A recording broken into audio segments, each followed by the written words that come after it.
How can pressing your pause button help in times of uncertainty?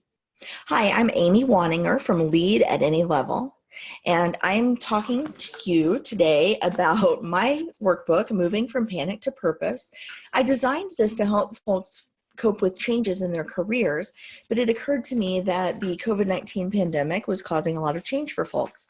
And you can catch up on prior episodes to kind of find out my story, but today I want to talk about pressing the pause button. Now, this is a step that I use when I teach unconscious bias in my diversity and inclusion training.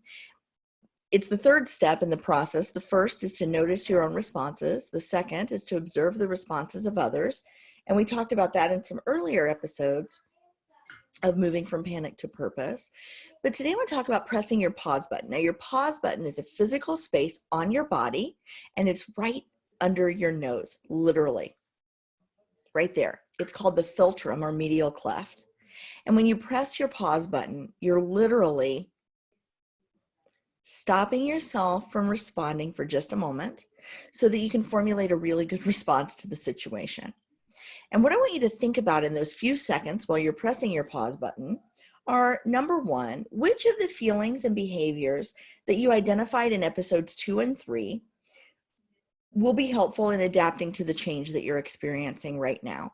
So some of the feelings and behaviors that I noticed in episodes 2 and 3 about myself were that I was nervous, that I was anxious, that I was thankful for what I have and for, a place to be safe, and that I was encouraged by the way my family was adapting. Some of the behaviors that I had noticed were that I was making a lot of lists and plans. Felt like I was on the verge of tears a lot. Sometimes I would just cry for no reason at the very beginning of this. And also trying to learn as much as I could.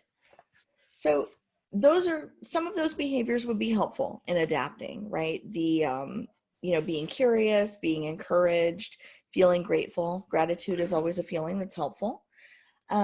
Conducting research, learning, helpful behaviors and activities.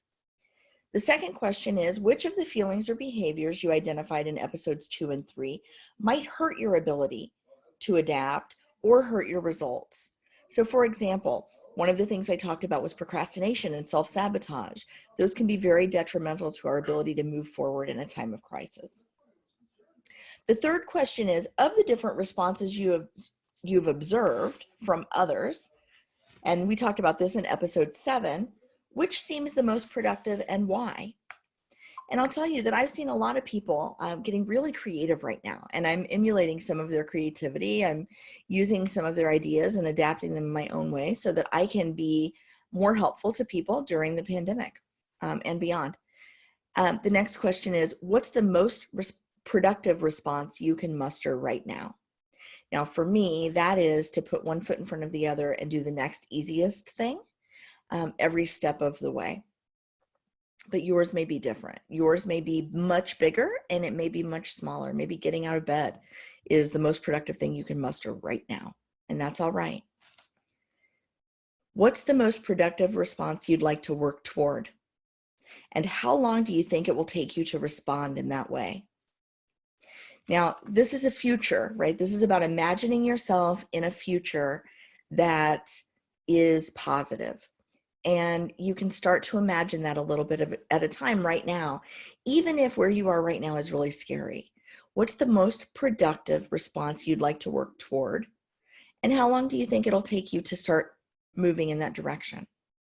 That's all I have for today, but tomorrow's episode, we're going to talk about some self-care tactics because self-care is really important during change in times of uncertainty. Again, if you're interested, this workbook is available on Amazon. It's also available on shop.leadatanylevel.com. And I've made the price as low as I possibly can throughout the pandemic. So the cheapest I can sell it for on Amazon is what you can have it for. And I'm hopeful that this helps you. If the series is helpful, please like the video, subscribe to the series, and I will see you in the next episode.